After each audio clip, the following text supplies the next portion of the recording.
Alright guys, today we're going to be covering lesson section 7-3 in your textbook, Solve Equations with Rational Coefficients.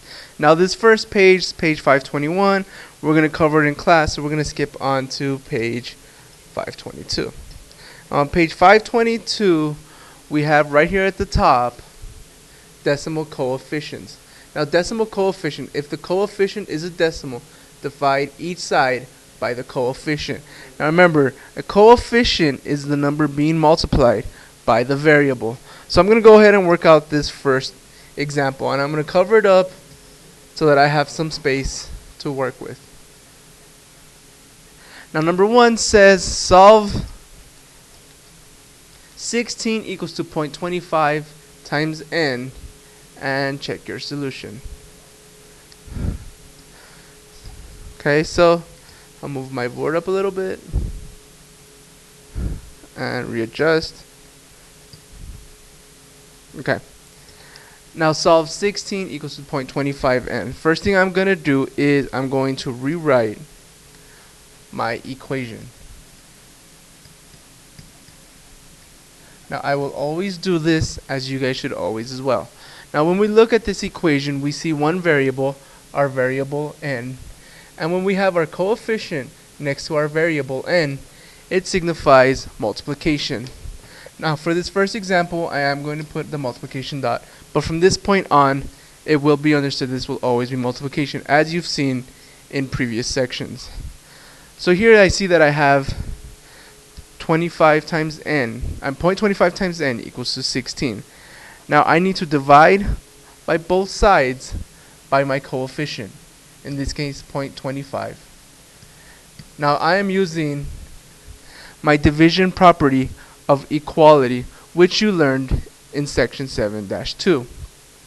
So when I divide 0.25 by 0.25, that gives me 1. So I bring down my n. Now I have 16 is divided by 0.25, so I'm going to rewrite it and set it up.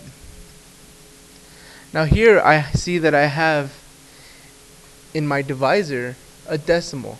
Now my divisor cannot be a decimal, it must be a whole number. So I need to make it a whole number. Now the way I'm going to make it a whole number is I'm going to move my decimal 2 places to the right. Now when I move my divisor 2 places to the right, I also need to move my dividend decimal 2 places to the right. As you can see, 16 is a whole number, and then when we know that when we have a whole number, our decimal is at the end and not seen. So I'm going to place my decimal down and I'm going to move it 2 places to the right. I'm going to fill in these gaps with zeros. So I'm going to rewrite my division. So 25 into 1,600. Now I'm going to think, can 25 go into 1? No, it can't. Can 25 go into 16? It can't. Can 25 go into 160? Well, I'm going to think about it as money. How many quarters are there in $1.60? Well, I know that 6 quarters is equal to $1.50. So I'm going to multiply by 6 and I'm going to get 150. Now I'm going to subtract and I'm going to be left with 10, and I'm going to bring down my 0. Now how many quarters are in 100? Well, I know that 4 quarters are in $1, so it must be equal to 4. So 100 minus 100 and equals to 0, so we find that n is equal to 64. Now we're not done with this problem. I'm going to erase my division over here on this side, and if you always need to go back and look at the division, you can always rewind the video. And I'm going to do my check next to my equation. So I'm going to separate it and I'm going to do check. Now the first thing I do when I check is I need to rewrite my equation. 16 is equal to 0.25 n. Now I'm going to rewrite it, but this time instead of writing my variable, I'm going to substitute it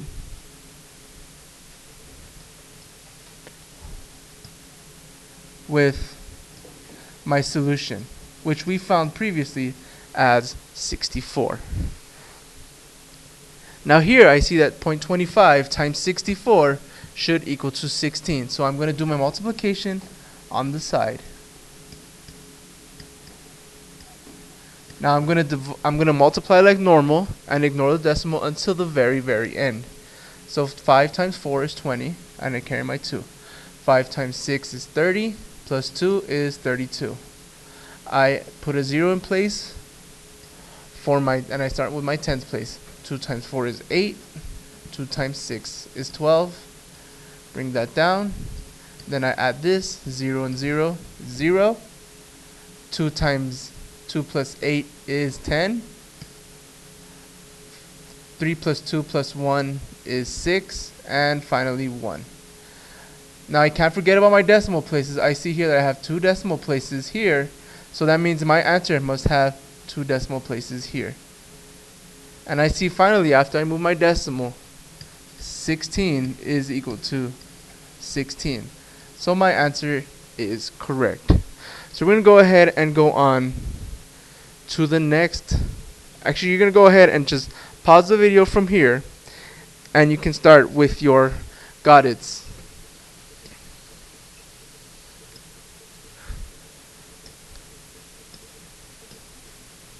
Okay guys, I hope you guys understood these got it problems, because some of these got it problems will be your entrance tickets into class to make sure you are watching these videos.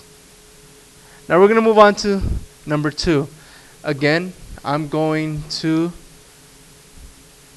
give myself some space to work with, and I'm going to read number 2. Jaya's coach agreed to buy ice cream for all of the team members. Ice cream cones are $2.40 each. Write and solve an equation to determine how many cones he can buy with $30.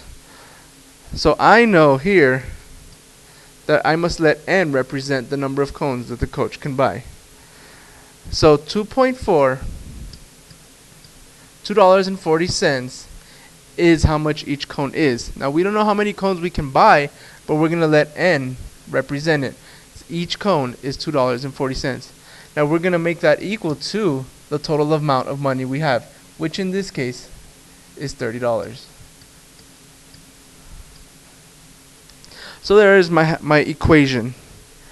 Now again, I see here that I have 2.4 n is equal to 30.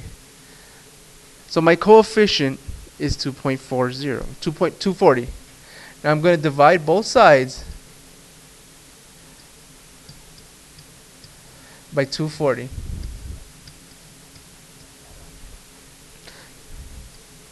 And when I divide, 240 divided by 240 is equal to 1, so I bring down my n. And with my n is equal to 30 divided by 240, so I'm going to do my division out here to the side. I don't need to write my 0.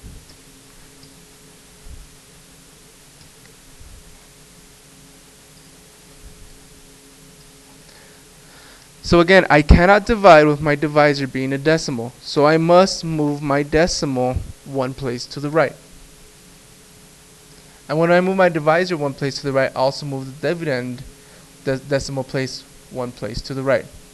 I fill in my gap with a 0, and I'm going to rewrite my division problem as 24, or 300 divided by 24. So 24 cannot go into 3. But 24 can go into 30 one time. So 24 times 1 is 24. And I see here that 30 divided by 30 minus 24 is 6. Now I bring down my 0, and 24 goes into 60 twice. So 24 times 2 is 48. And I subtract that, and I am left with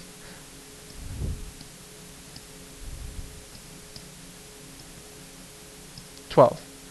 Now I have to keep going with this division, so I need to add a decimal place, bring it up to my quotient, and add a 0 to the right of it. I bring down my 0, and now I have 120. Now how many 24s are there in 120? There are 5. which is equal to 120, and I see that my answer for n is 12.5. Now go ahead and work out the got it. And if you have any problems, you can always look to these previous two problems.